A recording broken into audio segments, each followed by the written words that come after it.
Quero agradecer a Deus por mais esse dia de vida que o Senhor está nos dando e principalmente por essa oportunidade de aprendermos sobre Deus. Muitas pessoas não dão valor ao aprendizado, ao conhecimento de Deus. Por isso que Deus ele chama a atenção da gente muitas vezes na Bíblia para que a gente venha conhecê-lo através da palavra. E as pessoas, quando precisam de exercer uma profissão, eles buscam conhecimento em livros, em literaturas, em estudos, em vídeos, e não se cansam. E tudo para chegar num dia que aquilo não vai valer nada para ela, porque todos esses estudos são provisórios, é tudo provisório mesmo.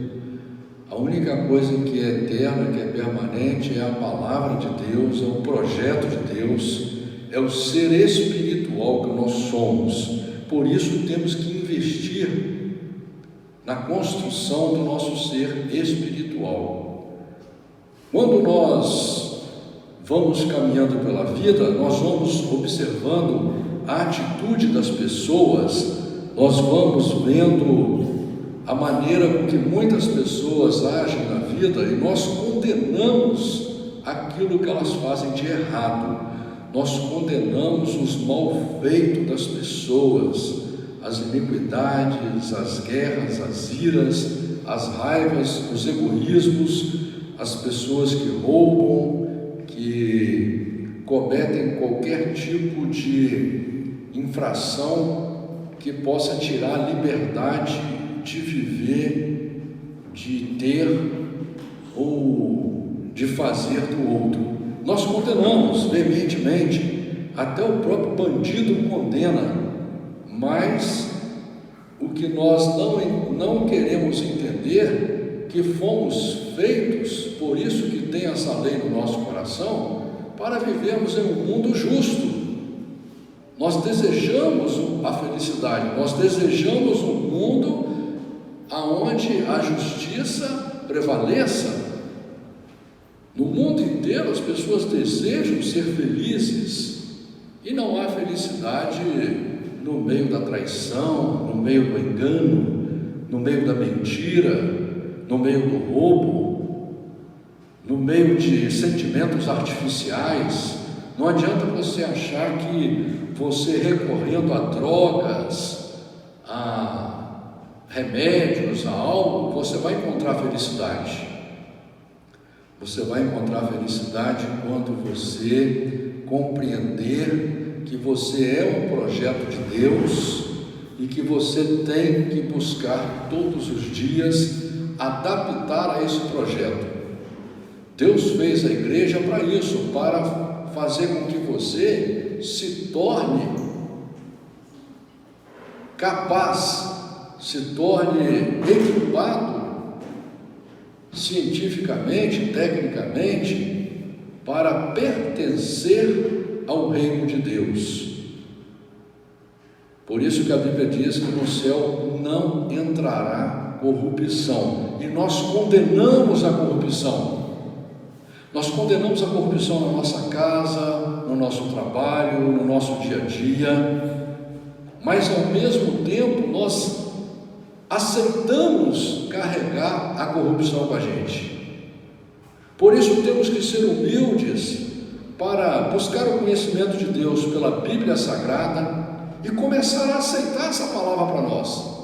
E você só vai aceitar essa palavra para você quando você for humilde, quando você tomar uma decisão verdadeira de falar para você: a partir de hoje não vai precisar de nenhum pastor falar nada comigo, não vai precisar do meu cônjuge chamar minha atenção, não vai precisar das pessoas na rua me chamar a atenção, porque eu vou viver para Deus, eu vou fazer a vontade de Deus, Eu vou aceitar a palavra de Deus na minha vida. Eu vou começar a ler a Bíblia e começar a aceitar o que está escrito na Bíblia. Porque o grande problema é esse, irmãos. A gente, como filho, não aceita a palavra do nosso pai, não aceita a palavra da nossa mãe. Como irmão, nós não aceitamos a palavra dos nossos irmãos. Como genro, nós não aceitamos a palavra do nosso sogro, da nossa sogra. Como esposo, nós não aceitamos a palavra da nossa esposa. Não aceitamos. Nós só aceitamos aquilo que a gente quer ouvir. Nós só aceitamos aquilo que nos agrada. E isso nos faz pessoas miseráveis. Isso nos faz pessoas instintivas, animais. E não fomos projetados para isso. Nós somos projetados para usar o nosso raciocínio lógico, para usar a nossa inteligência, os nossos sentimentos, a nossa força, para lutar contra todo e qualquer tipo de corrupção, principalmente a que está em nós. Deus não chama ninguém aqui na terra para mudar a vida das pessoas. Nós somos apenas pregadores. Deus nos chama a mudar a nossa própria vida, é a nossa vida.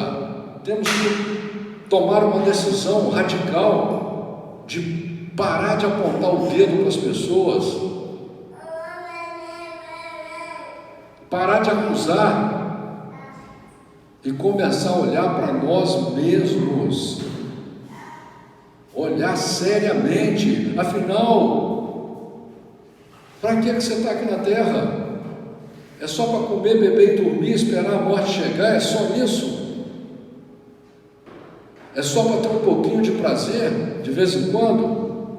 É só para ficar acreditando numa felicidade que ela nunca chega? Nunca chega. Só chega para os outros. Só a vida dos outros que está maravilhosa. A sua não tem nada que te satisfaça, nada que te contenta. Por quê? Porque você não muda. Porque a nossa alegria tem que vir de Deus. A nossa alegria tem que ser do Espírito de Deus habitando em nós. Porque quando você deixa Deus entrar no seu coração, quando você deixa o Espírito de Deus te tocar, você sente a paz do Senhor, você sente a alegria do Senhor, você tem a esperança da palavra de Deus, que muitas pessoas chamam de promessa, mas não é uma promessa, é uma palavra escrita, ela é real. O que está escrito na Bíblia é real. Deus não está brincando com a gente, fazendo experiência, fazendo a gente tolo. Deus não ensinou a gente a ler, não deu uma Bíblia para a gente que Ele escreveu para contar o projeto dele, para sermos enganados, para ser uma mera atitude religiosa. Não foi para isso. Deus te chama para um relacionamento sincero, real com Ele. Não é promessa, é real. Somos chamados para viver eternamente com Deus no céu. É isso que você não quer acreditar de jeito nenhum. Não tem nada que te faz acreditar nisso, porque você não quer. Você está agarrado nos probleminhas do dia a dia, nas picuinhazinhas. Por isso que chama conversão. Por isso que Jesus falou claramente: quando você se converter, eu vou te curar. Mas converter a quê? A uma igreja agora? Você vai converter a uma igreja e vai ficar fingindo que é santo. A conversão é uma entrega de todo o coração a Deus, é aceitar o projeto dele, mesmo com a sua fraqueza, mesmo com os seus problemas, e a partir daí você trava uma luta todos os dias, porque você vai ser testado na sua paciência, você vai ser testado no seu amor, você vai ser testado porque você prega uma coisa e você faz outra. E você vai começar a ver que é um caminho para para você seguir. A palavra de Deus, ela vai te dando um norte, ela vai te dando um rumo, ela vai estabelecendo como você deve agir, como você deve pensar, como você deve sentir, e se você for aceitando isso, você vai se transformando, você vai melhorando, porque sem a transformação você não chegará a lugar nenhum. E essa atitude é exclusivamente sua. Nós estamos lendo o livro de 2 Coríntios, no capítulo 2, para buscar a graça e o conhecimento do Senhor. Essa palavra tão maravilhosa, Senhor, que o Senhor sofreu muito, e muitas pessoas melhores do que eu sofreram para que essa palavra chegasse até nós nesse dia. E eu agradeço por essa oportunidade, Senhor.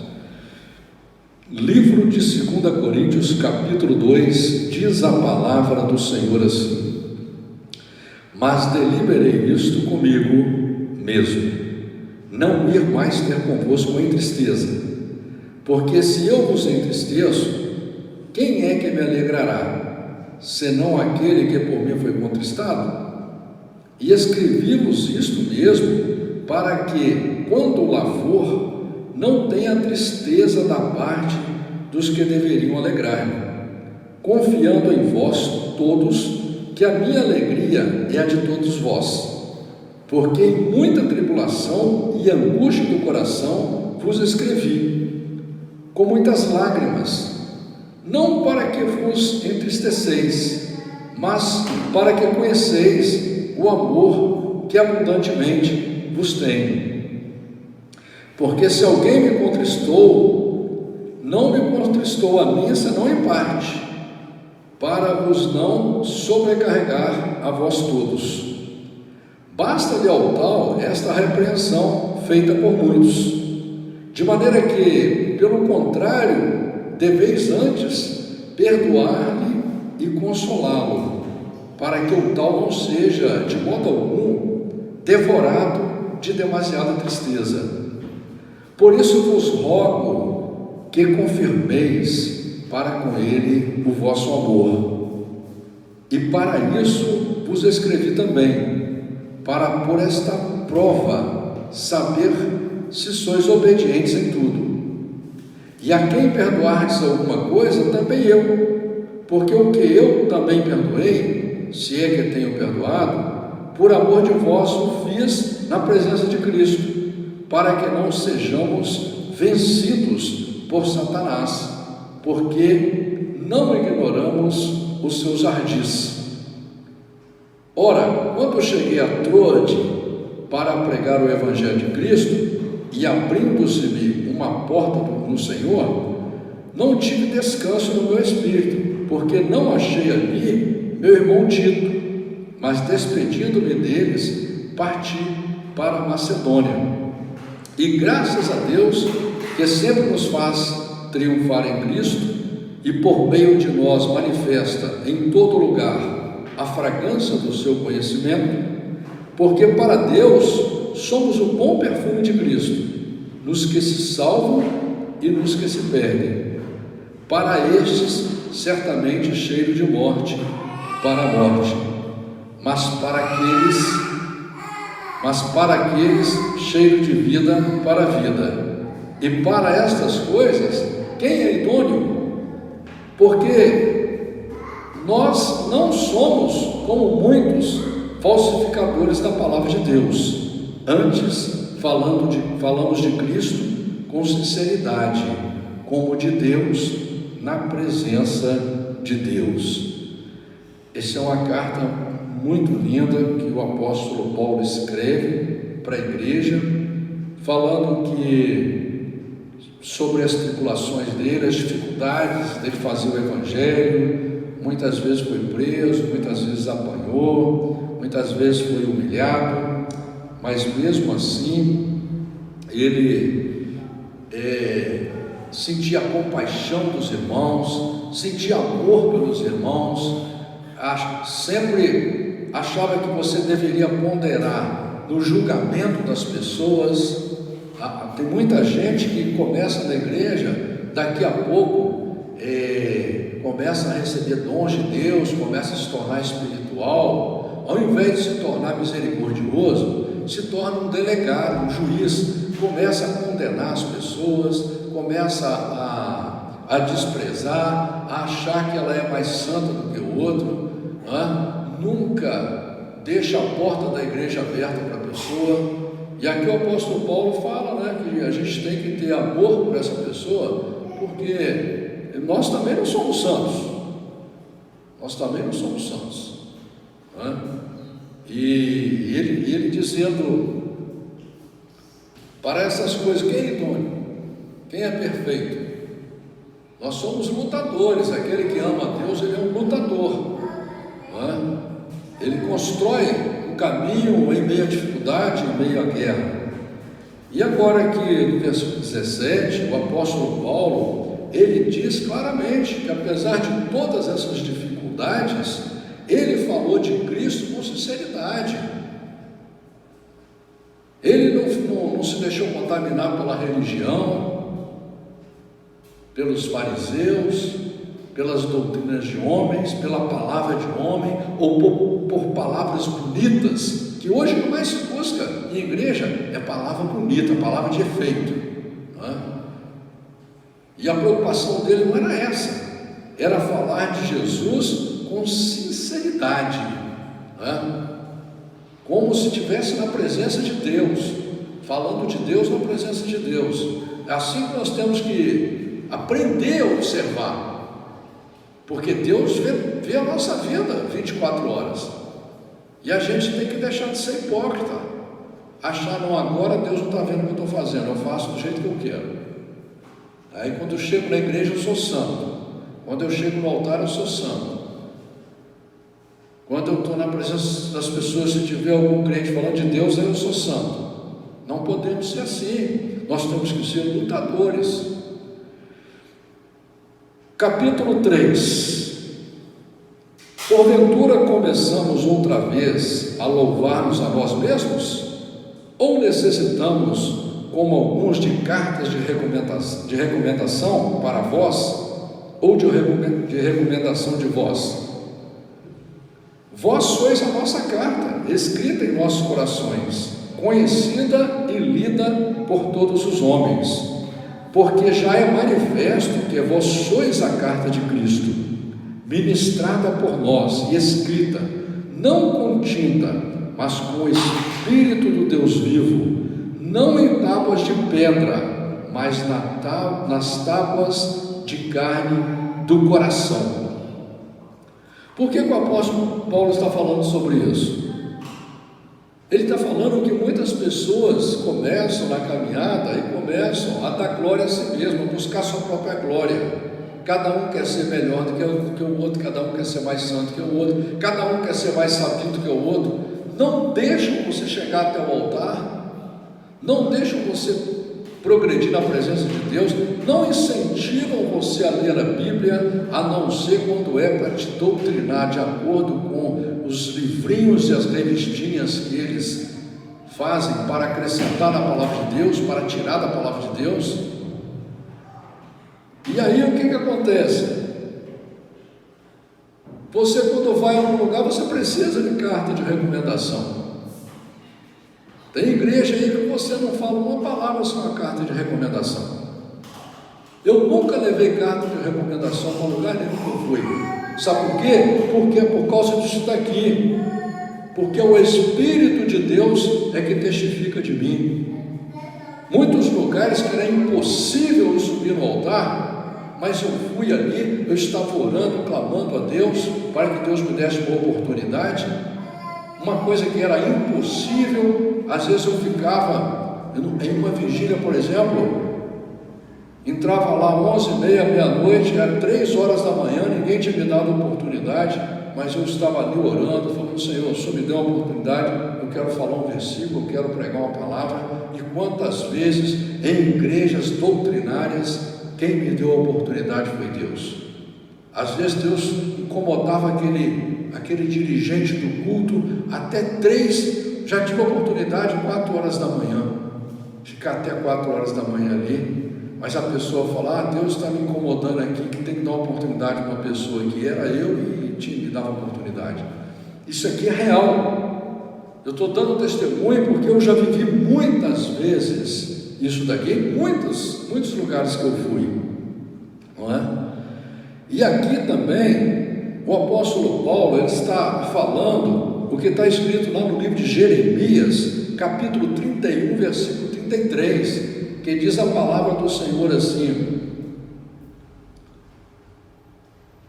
mas esta é a aliança que eu farei com a casa de Israel depois daqueles dias, diz o Senhor: porei a minha lei no seu interior e a escreverei no seu coração, e eu serei o seu Deus e eles serão o meu povo. Por isso que ele fala assim, olha, mas com o Espírito de Deus não em tábuas de pedra, mas nas tábuas de carne do coração. E é por Cristo que temos tal confiança em Deus, não que sejamos capazes por nós de pensar alguma coisa como de nós mesmos, mas a nossa capacidade vem de Deus, o qual nos fez também capazes de ser ministros de um novo testamento, não da letra, mas do Espírito, porque a letra mata e o Espírito vivifica. Aqui, por exemplo, o apóstolo Paulo está falando, lá em Jeremias 31, que Deus fala assim, eis que vem dias, diz o Senhor, uma profecia para o futuro, em que farei uma nova aliança com a casa de Israel e com a casa de Judá. Então, um novo testamento que Deus faz, que começa aí a escrever essa lei no nosso coração. Tanto é que você, mesmo não tendo conhecimento da Bíblia, mesmo você que não gosta de ler Bíblia, né, mas é temente a Deus, você sabe quando você está fazendo uma coisa errada. Você sabe, porque a lei do Senhor está escrita no seu coração já, não é? Muito bem. E se o ministério da morte, gravado com letras em pedras, veio em glória, de maneira que os filhos de Israel não podiam fitar os olhos na face de Moisés, por causa da glória do seu rosto, a qual era transitória, como será de maior glória o ministério do Espírito? Aqui o apóstolo Paulo estava citando lá o acontecimento que teve lá no livro de Êxodo, capítulo 24, versículo 12, que quando Moisés, diz assim, então disse o Senhor a Moisés, sobe a mim ao monte e fica lá, e dar-te-ei as tábuas de pedra e a lei e os mandamentos que eu tenho escrito para vos ensinar. E a glória de Deus foi tão grande sobre Moisés que o rosto dele resplandecia, né? E aqui está falando-se uma coisa muito importante. Se essa lei que foi escrita em pedra, ela foi feita pela glória de Deus, pelo poder de Deus, com a presença de Deus, e ela era poderosa, quanto mais a lei escrita no nosso coração, que é escrita pelo Espírito de Deus, não é? Porque se o ministério da condenação foi glorioso, muito mais excederá em glória o ministério da justiça, porque também o que foi glorificado nessa parte não foi glorificado por causa desta excelente glória. Porque se o que era transitório foi para a glória, muito mais é em glória o que permanece. Então, aquelas leis eram leis passageiras. Tem igreja até hoje que está na lei. São muitas igrejas. Você pega, por exemplo, as testemunhas de Jeová, ainda estão na lei do Velho Testamento, lá de Levíticos. Você pega Adventista do sétimo dia, ainda está na lei dos 10 mandamentos que foram escritos lá na pedra. E aqui deixa claro que essas leis eram transitórias, Tendo, pois, tal esperança, usamos de muita ousadia no falar, e não somos como Moisés, que punha um véu sobre a sua face, para que os filhos de Israel não olhassem firmemente para o fim daquilo que era transitório. Então, lá no livro de Êxodo, no 34, 29, continua aquela história de que Moisés subiu ao monte e diz: e aconteceu que, descendo Moisés do monte Sinai, trazia as 2 tábuas dos testemunhos em suas mãos. Sim, quando desceu do monte, Moisés não sabia que a pele do seu rosto resplandecia, depois que falaram com ele. Então, olhando, pois, Arão e todos os filhos de Israel para Moisés, eis que a pele do seu rosto resplandecia, por isso temeram chegar-se a ele. E foi aí que ele colocou um véu sobre o rosto. Mas o que importa aqui é que está dizendo que isso era uma lei provisória. Mas se os seus sentidos forem endurecidos, porque até hoje o mesmo véu está por levantar na lição do Velho Testamento, o qual foi por Cristo abolido. Então aqui o apóstolo Paulo está deixando claro, tem muita gente que até hoje está com esse véu, muita igreja usando esse véu, muita igreja aí como a Deus e Amor, como a congregação cristã, né? Mulher tem que sentar de um lado, homem do outro, aí depois que sai da igreja pode dormir junto, mas na igreja tem que fingir que é santo, né? A própria Assembleia de Deus, que ainda conserva doutrinas que não estão na Bíblia, né? Então, aqui deixa claro, a lição do Velho Testamento foi abolida por Cristo. Mas por que essas pessoas, essas igrejas até hoje, mais de 2000 anos depois, ainda carregam esse véu, ainda estão agarradas com o Velho Testamento? Porque é fácil servir a Deus no Velho Testamento, é fácil cumprir a obrigaçãozinha que pastor manda, que padre manda, que bispo manda, é fácil comprar a Deus. Mas Deus deixa claro que Ele nunca aceitou sacrifício nenhum. Não houve sacrifício na terra que comprasse Deus, nem haverá. O que Deus quer é a nossa conversão sincera, honesta. Isso sim. Por isso que diz aqui que foi abolido. E como diz a palavra do Senhor, quando Jesus viesse, as pessoas não iam suportar a palavra dele. Por quê? Porque a palavra dele diz para você: para de ser fingido, para de ser hipócrita, para de ser mentiroso. Você já sabe das coisas, você não pega o ônibus errado, você não come qualquer coisa que colocam na sua frente, mas fica aí se enganando, deixando os outros se enganar, se juntando em conluio com pessoas, usando o nome de Deus em grupos, para inventar mentiras e coisas que não estão na palavra, para fingir sacrifício, porque essas pessoas que sacrificam para Deus, que Deus não pede sacrifício nenhum, fazem isso porque tem prazer em fazer, mas quando é para andar de acordo com a verdade, quando é pela lei do amor, a lei da justiça, a lei de João 8,32, aí ninguém tem força para isso. Muito bem, agora estamos no versículo 16.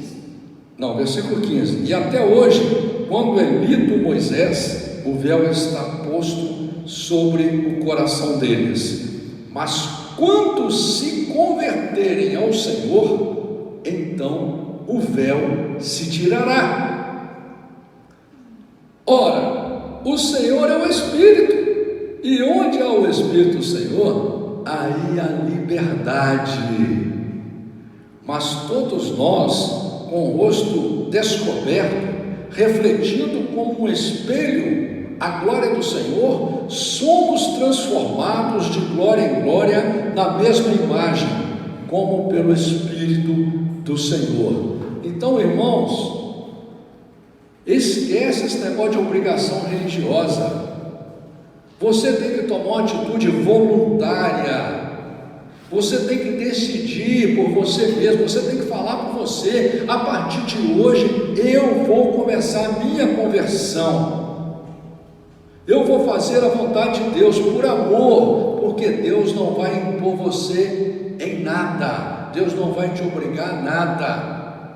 Você não comprará Deus com nada, nem que você agora decida fazer voto de pobreza, igual muitos mentirosos fazem voto de mentiroso de pobreza, e vai por aí afora, fazem sacrifícios falsos e mentirosos, que Deus não pede sacrifício de ninguém, e para se converter não precisa de sacrificar, apenas amar, é só isso. Amar direito o seu pai, amar direito a sua mãe, amar direito a Deus, amar direito a sua família, amar direito o seu próximo, é só isso.